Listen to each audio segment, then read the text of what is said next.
반갑습니다. 이창숙입니다.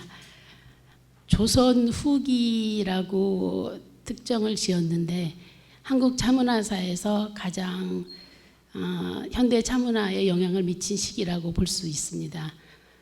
그래서 이제 조선 후기로 조선 시대보다는 후기에 집중을 했고, 조선 전기는 불교의 억불 정책, 조선의 억불 정책으로 사원의 승려들의 차가 쇠퇴하면서 전체적으로 차문화가 침체기를 겪게 됩니다.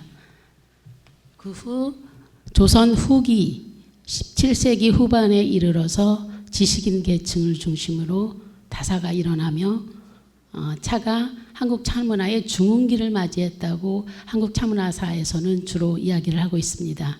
그러면 왜 이때가 중흥기였는지, 이때 지식인들이 어떤 사상과 문화를 향유하고 있었는지, 특히 차문화를, 이런 부분에 대해서 전체적으로 어떤 개인의 한 인물을 집중적으로 하는 것보다는 그 당시에 문화를 향유했던 계층인 중심이었던 지식인들의 차문화의 성향에 대해서 개괄적으로 그때 나와 있는 자료나 시문을 통해서 생각을 해보겠고, 그 다음에는 다도, 여기에 조선 후기에 다도에 대한 인식은 어떠했는가도 살짝 볼 수가 있고, 달에 대한 생각도 자료에서 조금은 나오는 부분이 있어서 여기 본 연구, 본 발표에서 조금 엮어보려고 노력을 했습니다. 여러분들도 많이 생각을 해주시면 될 것 같습니다. 그러면 목차가 구성이 됐지만 몇 가지의 키워드를 통해서 빠르게 진행을 하겠습니다. 먼저 지식인은 어떤 사람들을 지식인이라고 우리가 부를 수 있는가?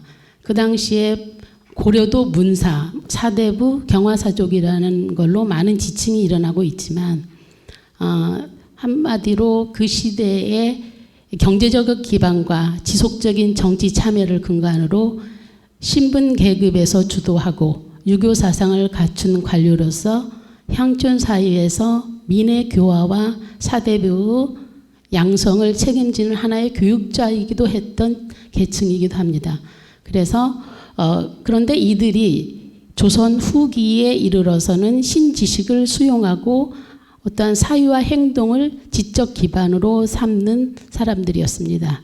그래서 지식인에 대한 정의를 보면은 보통 문사나 사대부나 경화사족이나 양반계층을 본다고 하면 될 것입니다. 그러면 이러한 지식인들이 어떻게 새로운 학문적 모색을 꾀했는가 후반에, 그러면 이들은 조선 전기에 이루어졌던 전통적인 유교와는 다른 학문과 종교, 천주교까지도 포함하는 서학의 수용을 두고 논쟁을 벌이게 됩니다. 그래서 새로운 학문적 모색을 꿈꾸는 시기이죠. 그래서 성류학적 사유에 대한 반성이 일어나면서 실학이 전개됩니다.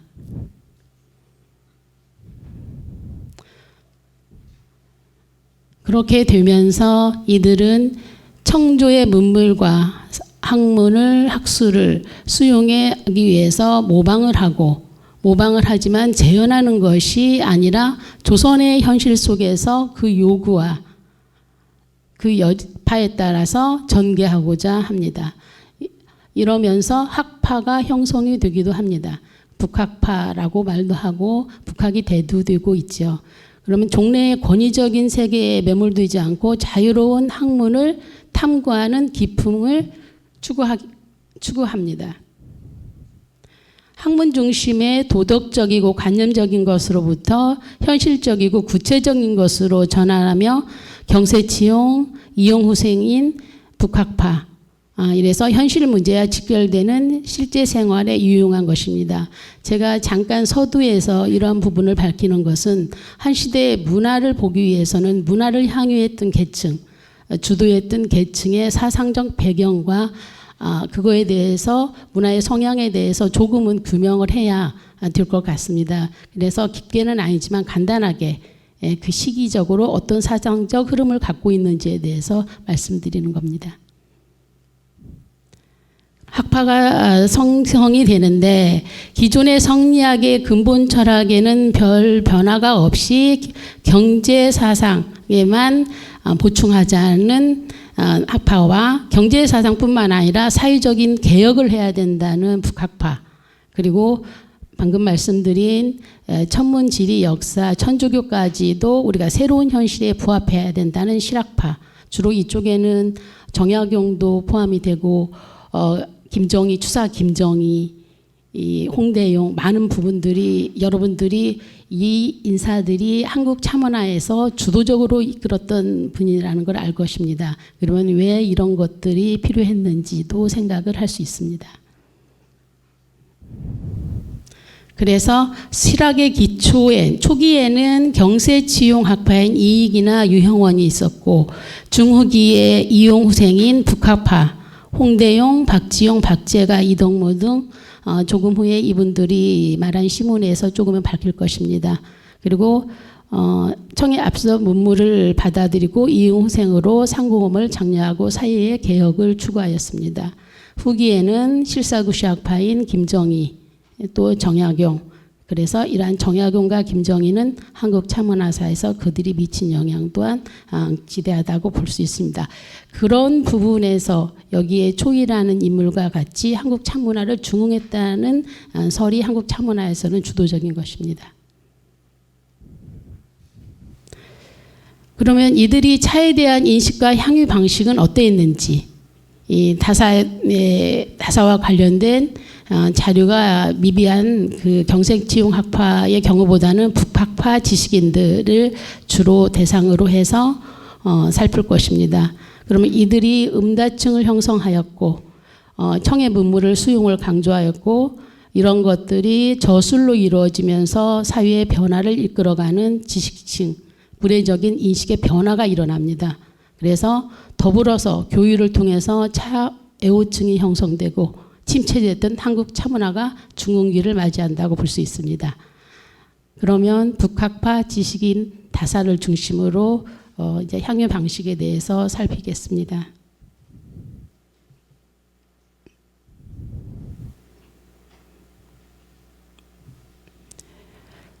문해적 인식에서 어떠한 변화가 있었는지, 이들은 그 삶이 우리가 보통 벼슬에 있을 때는 벼슬에 관부에 있으면서 벼슬에서 일을 하고, 조선 전기의 성리학자들은 살림에서 나중에 은거를 하는 것을 택했는데, 이들은 처사의 삶을 향촌의 성리학에 열중하는 것보다도 한양에서 문화의 안목을 유지하는 것으로 가치 기준이 변화가 됩니다. 조선 전기하고 다른 문화적 안목을 가지는 거죠. 벼슬을 떠나면 살림에 은거하여 있는 거가 아니고 한양에서 문화적 안목을 기르면서 기거하는 걸 가치 기준으로 삼고, 이는 관념보다는 선진 문물에 대한 성취, 소비 생활에 대해 익숙해지는 경화사족들을 비롯한 문인들의 현실인식에서 온 것으로, 사대부들은 중국 환경을 모방하여 어떤 사대부들은 의자나 탁자, 중국 화로, 중국 차를 놓고 그대로 차를 모임을 가지는 걸 흉내를 내기도 합니다. 그러면 이러한 서울에서의 이러한 분위기는 지방과의 문화적인 차이를 가져오게 되죠. 다산 정약용도 한양에서 기거하기를 부탁하는 아들에게 말하는 기록이 있습니다. 만약 벼슬길이 끊어지면 빨리 한양에 살면서 문화적인 안목을 잃지 않도록 해야 한다. 지금 내가 죄인이 되어 너희들에게 시골에 내려와서 살게 하지만 앞으로는 계획은 오직 서울의 심리 안에서 마땅히 거처해야 된다. 이런 글을 보냅니다. 그러면은 이때 당시에 그 유행했던 것들이 어떤 것인지, 은거보다는 도심에서 하나의 문화를 향유하는 그런 부분들을 우리가 생각할 수 있을 것입니다.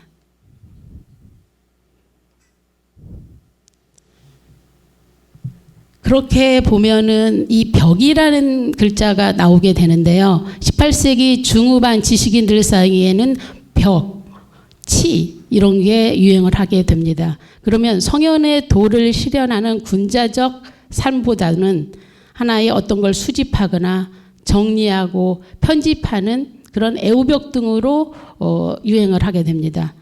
그리고 신이 같은 경우도 자신이도 중국에 가서 아주 그 수석에 대해서 정원석, 수석을 가득 싣고 온다고 합니다. 이렇게 지식인 계층들이 하나의 그 취향이 달라지고 있던 게 조선 후기입니다. 그때 그들이 중국에 가서 청에 가서 보고 느낀 차문화도 이들이 흉내를 내고 기록으로 남기고 그들의 참모습을 자료화하는 것입니다. 그래서 박제가도 사람에게는 벽이 없으면 쓸모가 없는 사람이다 하면서 그 벽에 대해서 하나의 집착하는 좋지 않은 미치광이처럼 그런 게 아니라 하나의 중요한 걸로 인식하고 전문 기회를 익히는 걸로 벽을 예찬하게 되는 것입니다. 그렇다면 여기에 또 다벽도 들어가게 됩니다. 차에 대해서 열중하고 그런 부분들도 있고요. 그 다음에 벽과 치, 그러면 치도 마찬가지인데 벽과 치라 이를 정도로 지식인들 사이에서는 벽은 타개할 대상이 아니라 없어서는 안 될 미덕으로 변모되었고 치는 어리석은 징조가 아니라 벽과 치가 창조적인 지성의 표상으로 인식하는 변화를 이루게 됩니다. 이러한 취향은 단순히 취미로서만이 아니라 다양한 사물에 관한 관심으로 이어지고 관심은 세밀한 관찰을 통해 하나의 탐구물로서 인식되고 저술로 이어지면서 백과사전유가 저술이 되는데 여기에 백과사전유 저술 속에는 차에 관련된 기록들이 많이 있습니다. 살펴보면 지금 백과사전유의 다서가 한 10권 정도 보이죠. 이 안에는 다 차가 들어있습니다. 차에 관련된 차의 생태라든가 차를 어떻게 마신다든가 다구라든가 그런 부분들에 대해서 조금은 차이가 있지만 또 적게 또는 많이 이렇게 차에 대해서도 다서에 대해서도 백과사전 속에 분류가 되어 있습니다.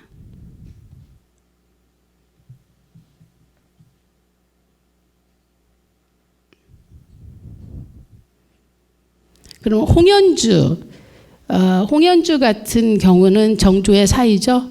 그 홍연주도 그 벽이 있었는데 이 사람은 서화벽이 있었다고 합니다.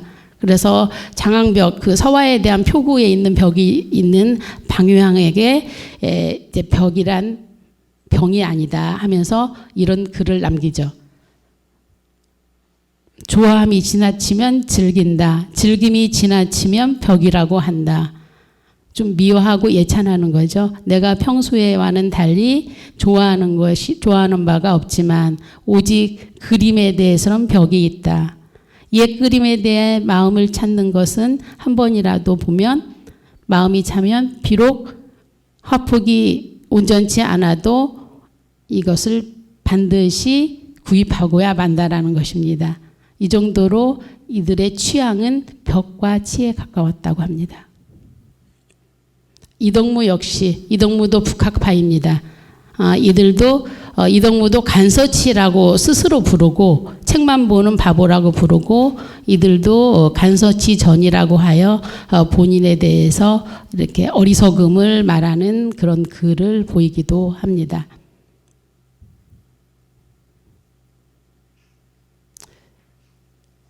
그렇다면 이들 지식인들이 가지고 있는 그때의 문화는 어떤 것일까? 우리가 여기에서 차도 분명히 있었고 이런 부분에 대해서 생각해 볼 만한 부분입니다. 차에 대해서 차 마시는 거에 대해서 집중하고 집착하는 경우도 있었고 차를 그냥 마시는 게 아니라 예를 다하고 도를 다하고 다구를 갖추고 물을 갖추고 이런 것도 하나의 벽이라고 하기는 그렇지만은 집착할 수 있어야만이 할 수 있는 거로 되어 있다고 볼 수가 있습니다. 그렇게 연결을 시켜볼 수도 있습니다. 그 다음 출과 처에 대한 새로운 인식입니다. 조금 전에 살짝 말씀을 드렸듯이 전통적인 문인들의 처세관은 살림에서 은거하는 것이었습니다. 그건 조선 전기. 그런데 살림은 처사가 머무르는 곳으로 낙향이나 운둔을 의미하는데 관부가 위치해 있는 곳으로 성씨는 벼슬살이를 위해 잠시 머무르는 곳에서 세속을 뜻했는데 후기에는 시정 속에서 세속화되지 않고 시은이라고 그런 인식을 갖게 되는 겁니다. 벼슬이 떨어져도 낙향하지 않고 성시에서 머무르면서 문화생활을 하는 거가 세속적이지 않고 시은이라는 거죠.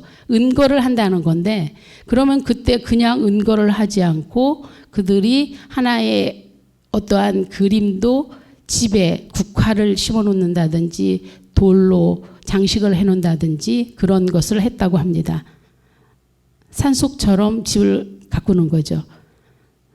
그런 인식을 했고 그래서 출과 처에 대한 새로운 인식을 갖게 되었고 출은 관직을 얻어 나갈 때 처는 벼슬을 물러나 향촌의 전호로 은퇴함을 의미하는데 한양은 문물의 교류와 문화와 부를 축적한 도시로 문인들이 벗어나지 못하는 하나의 시은처가 되는 것입니다.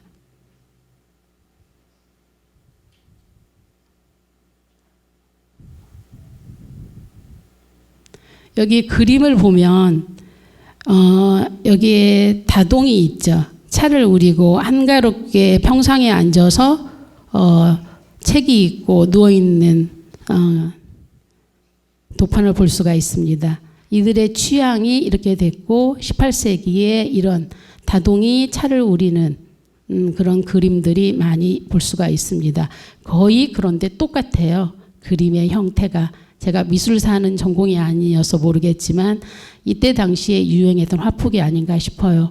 그 다동에 있는 모습이라든가 다구라든가 풍경이 비슷하다고 볼 수가 있습니다.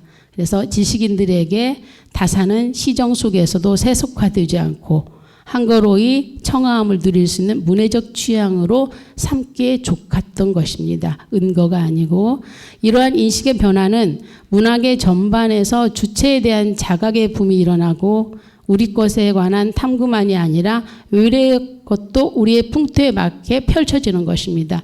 반드시 청의 문물이라든가 그런 걸 유인만이 아니라 우리에 맞게 주체에 맞게 발맞추어 조선을 표방하는 책들이 나오게 됩니다.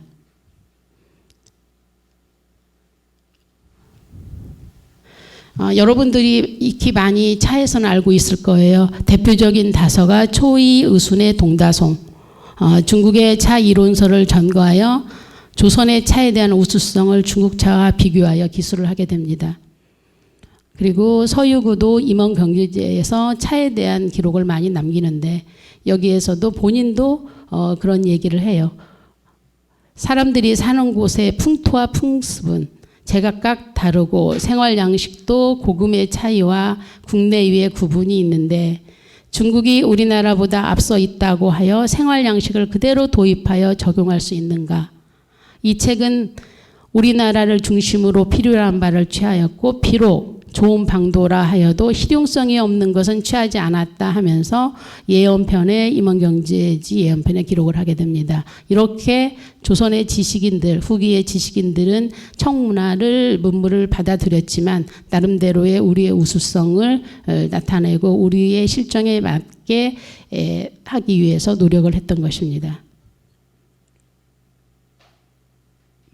여기 보면은 동다송이 되어 있죠. 초이가 승려가 지었지만은 결국은 변지화를 통해서 홍현주가 정조의 사이 홍현주가 다도에 대해서 물어서 동다송을 지어서 홍현주에게 올리는 글입니다. 결국은 이렇게 교유를 통해서 그들이 조금은 다도에 대한 인식을 했다는 겁니다. 다도에 대한 인식을 통해서 차에 대해서 우리의 다도에 대해서 묻고 동다송을 저술하게 되는 것입니다.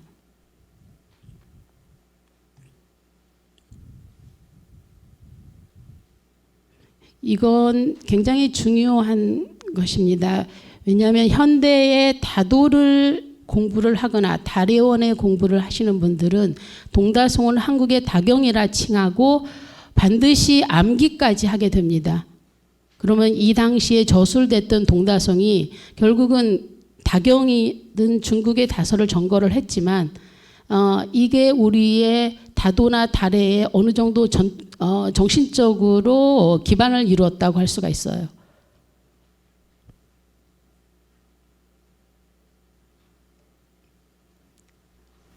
그리고 다례입니다.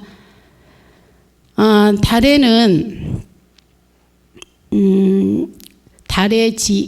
고려 때에도 다례라는 용어가 그렇게 딱 떨어져서 나오지는 않습니다. 조선 태종 1년 처음 다례라는 용어가 나오게 되고 그 후부터는 개인과 왕실, 국빈 이게 너무 작아.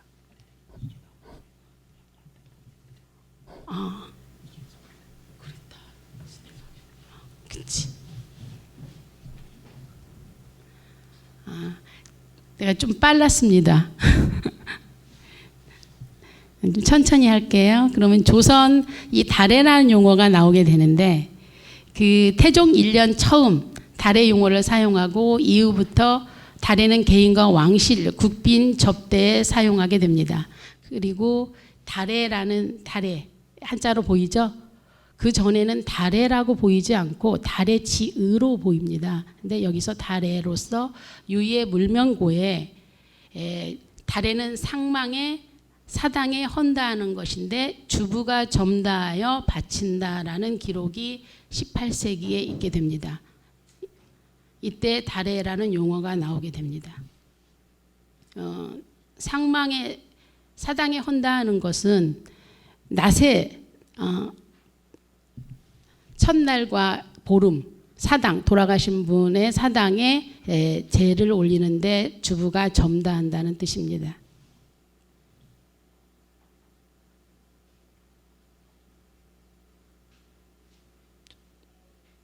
제가 좀 빨리 하려고 했었는데 시간이 조금 괜찮은 것 같아요.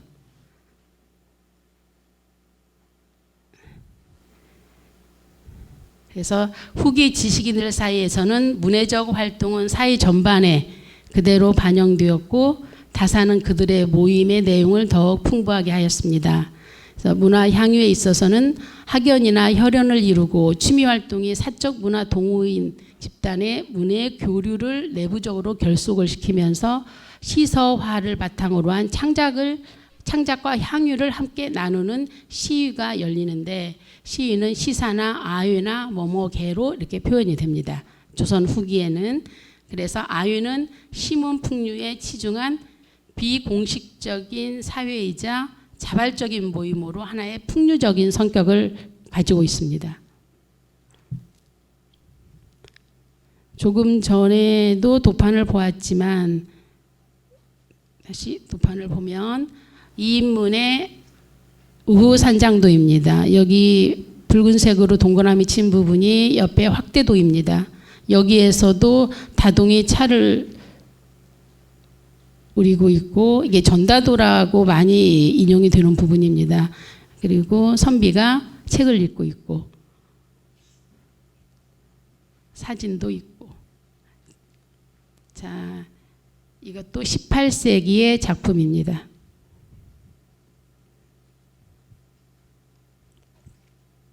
김홍도의 전다 한화도입니다. 18세기이고 관송미술관에 보관이 되어 있는데 여기도 붉은색 부분을 제가 확대해서 옆에 놨는데 여기도 다동이 차를 끓이고 있는 부분이 나오죠.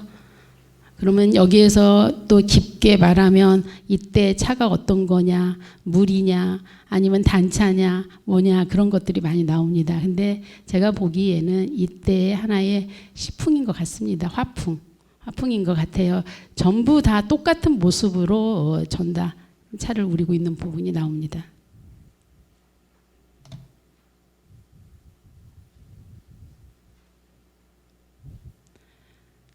자, 그러면 이러한 화풍에서도 우리가 볼 수 있는데 그 다음은 서재입니다. 장소 구축인데 이제 추사 김정희는 대단한 그 차에 대한 애호가로 우리가 알려져 있는데 이분도 장소를 굉장히 많은 이 집안에서는 굉장히 많은 장소를 구축해서 다사 이론과 실제에 상당한 영향력을 주었습니다.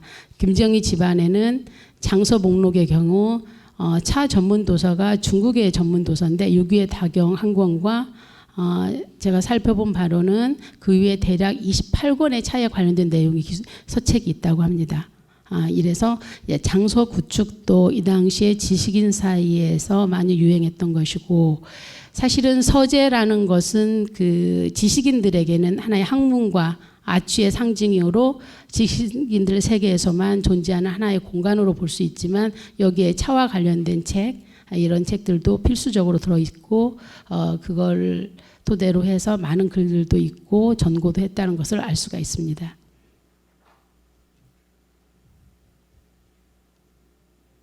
담원 홍대영 북학파 초기의 북학파죠. 개방일기라고 홍대용이 정조가 동궁이었을 때 한 10개월, 10개월 정도 같이 동궁 시절에 말하면서 한 내용을 기록한 일기를 쓴 내용인데 여기에서 정조가 다주를 먹고 흘려가지고 이거에 대해서 홍구경과 이제 홍대용에게 물어보는 이야기가 나옵니다. 이제 식체가 심해서 다주를 먹었는데 너무 그게 달고 향기로워서 좋게 먹었다고 하니 이제 홍대용이 말을 합니다. 이게 북경에서 이제 차가 좋지 않다라고 말을 하니 이제 북경에서는 어떤 차가 상품입니까? 그렇게 물어보고 그런 대화 내용이 있습니다. 그렇게 보면은 홍대용은 그 청의 차에 대해서 어느 정도 조금은 인식을 한 것 같습니다. 근데 보이차라는 용어도 여기에서 나오게 되죠.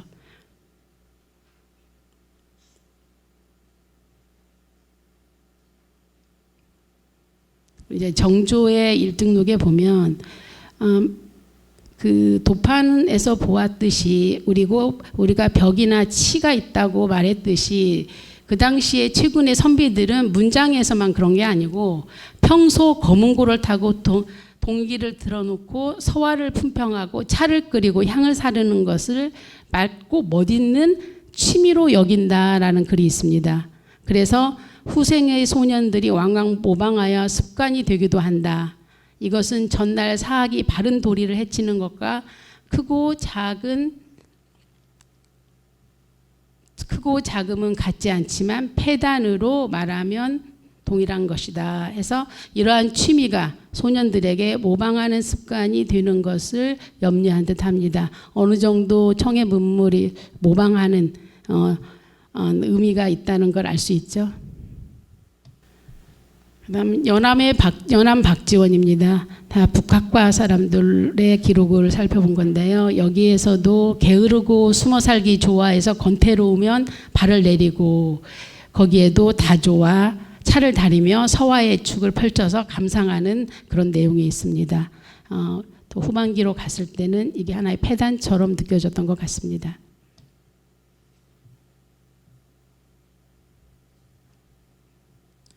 계산기정은 그 작자가 미상인데 동지사로 가는 수행원이 기록한 걸로는 되어 있지만 누군지는 나와 있지 않고 여기 내용을 보면은 청의 그 차문화를 조금은 이해하고 알 수 있는 부분입니다. 너무 자세해요. 손님 접대에는 반드시 차로 하고 차를 따르는 법 역시 술을 따르는 것처럼 각각 잔에 놓고 마시는 대로 따른다. 차는 극히 뜨거운 것을 마심으로 잔에 있는 차가 조금 식으면 곧 차주전자 안에 도로 붓는다. 지금하고 좀 비슷하죠. 차 마시는 건 역시 천천히 마셔서 한 잔을 마시는데 거의 담배 한 대 피는 시간만큼이나 오래 걸린다. 이 담배 한 대 피는 만큼이나 오래 걸린다고 했지만 차를 우리는 차인들은 그것을 다도를 배우거나 다래를 배우면서 이 시간을 맞추기 위해서 나름대로 노력하는 부분들이 있습니다. 그리고 한가히 있을 때도 수시로 마셔 차 주전자를 항상 화로 위에 얹어놓고 식사가 끝나면 마시고 손님이 오면 또 마신다 이렇게 되어 있습니다. 그리고 너무 자세하게 차의 종류, 차의 이름, 차가 어디에서 나오고 그런 것까지 옆에 잘 기록이 되어 있습니다.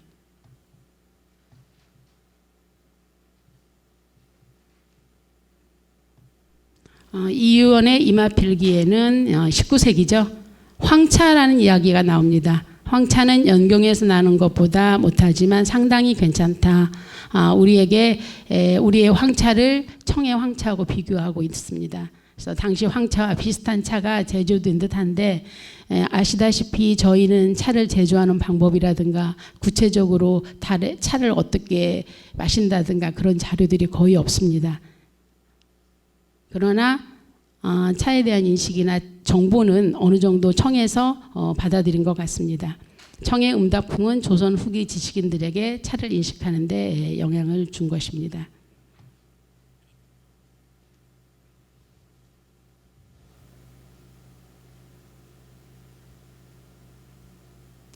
그래서 사실 이런 기록을 봤을 때 차는 몸과 마음을 닦는 수약물로 건강을 위한 양리성으로 때론 교유의 매체로 인식됐으며 하나의 정신문화 영역으로까지 확대되었습니다.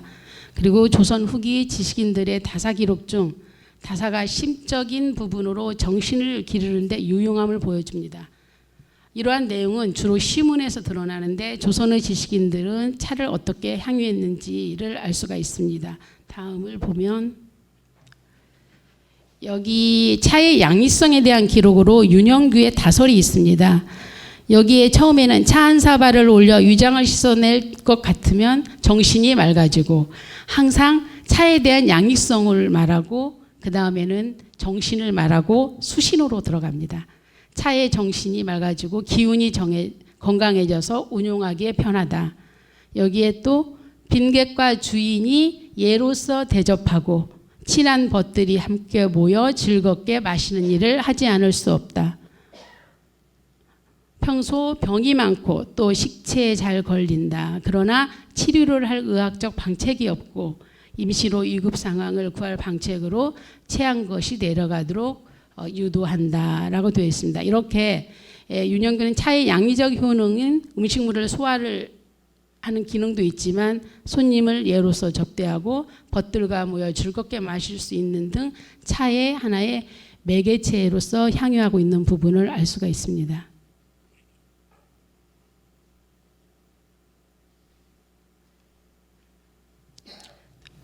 북학화죠. 최한기 신기통의 음식 훈증에 정신과 기운을 맑게 하는데 좋기는 오직 순수하고 맑은 차가 제일이다. 입과 가슴이 찌꺼기를 말끔히 씻어내고 피부와 근맥이 탁한 땀을 발산하니 정신이 활발해지고 생각이 시원해진다. 여기도 마찬가지로 양리성과 더불어서 맑고 정신을 말끔하게 씻어주는 차의 수신, 심신을 깨끗하게 하는 수양의 의미를 내포하고 있는 것입니다. 이러한 시문들을 봤을 때 보통 양리성만을 강조하지 않고 거기에 심신과 수양과 교유가 들어간 게 우리의 지식인들이 하나의 차를 보는 안목이었던 것 같습니다.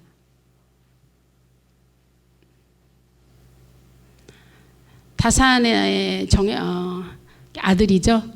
당시 차가 어떤 의미였는지 알 수 있는 게 아들도 많이 아팠었던 것 같아요. 기침에 몸의 병 중에 가장 괴로운 게 기침인데 그 안익 스님이 보내준 차를 받고서 자기가 굉장히 오랜 시간 꽉 막힌 듯함이 있었는데 그걸로써 조금이나마 병의 뿌리는 뽑지는 못했지만 다급함을 구해주는 훌륭한 처방이 되었다라는 그러한 내용이 있습니다. 이렇게 볼 수가 있고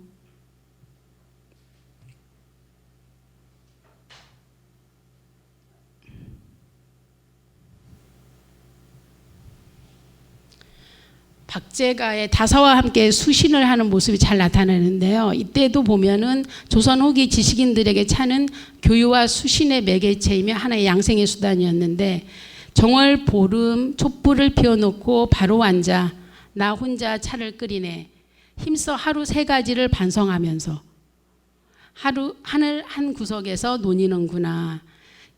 여기에서 보면 정신의 편안함으로 너를 길러서 나란 일뿐 집안일을 말하지 않네. 지난번 꿈의 조짐 어이할까나 이렇게 되어 있는데요. 혼자 차를 우리며 하루 3가지를 반성하는 일에 힘든다는 그의 태도는 다사가 단순히 차를 우리는 것이 아니라 하나의 수양의 의미로서 쓰였다는 것도 알 수가 있습니다.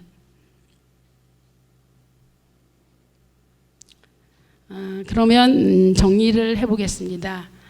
조선 후기 차문화는 지식인들의 사상적, 문해적 변화 속에 청의 문물과 함께 차를 인식하지만 폭넓게 실용화 단계에는 이르지 못합니다. 하지만 지식인들의 생활 속의 문화행위로 향유될 수 있는 기반이 형성이 되고 양리적 효능은 차가 오랫동안 향유되는 원인이 되었으며 하나의 수양의 일면으로도 작용을 하게 됩니다. 즉 다사는 심신수양의 대상으로 향유되었고 몸과 마음을 한 곳에 집중하여 차의 색 향미를 드러내는 과정은 현대 다도 즉 달의 기반이 됐다고 볼 수 있습니다. 이 부분은 색 향미에 대해서는 제가 말을 하지 않았지만은 동다송이라든가 다른 다서에 많은 것들이 나와 있습니다. 결국은 이런 것들을 드러내는 것들이 이 현대의 다도나 달에서도 차를 우릴 때 기반으로 띄고 있다고 말씀을 드릴 수가 있겠습니다. 그럼 여기서 마치겠습니다.